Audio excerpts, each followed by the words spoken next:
through their emergency funding and this grant will go to paying for all the rehabilitation that's taken place at well 1 and well 2. But funds in there are also to identify a new well space within the city or rehab well number 3, and well number 3 is right off of Arizona. So we either rehab that one or we identify a new spot and we put a new well within city limits. So we help create redundancy in our water system and ensure our residents have water. So that passed. They had no questions at all. It was awesome. They're very supportive of it. So now we have one more grant in the queue, and that grant will require some matching. So we have for about 3.75 million, right around there. And that grant is broken into 2 components. So one component of that grant is for specifically, they're both for water, but one is for expanding our current water system, incorporating more water districts, identify new well sites along the path. We could go up to Fort Grant, we could go around there.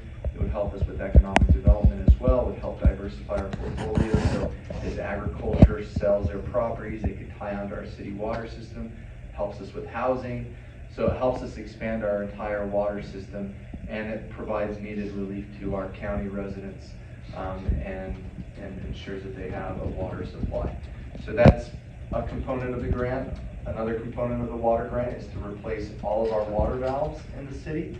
So one of the things with our water valves, actually yesterday at the park, they went to exercise a water valve and the whole pipe broke because these valves are never exercised and they've never been on a maintenance schedule. And that's one thing that I mentioned that Michael's done. He's created an asset management system and a work order system. And so now we identify our assets, so we know our assets are our water valves, we know our assets are our wells.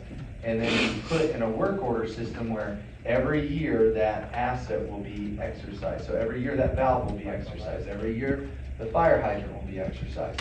And that's something else that was included in the grant was fire hydrants. So getting in new fire hydrants, new valves, and improving our water system is the next phase of funding. In addition to that 3.75 million, we're actually breaking out part of it. It would have gone to the meeting, but staff asked us to break it out a little further. And we're doing wastewater projects as well. The wastewater project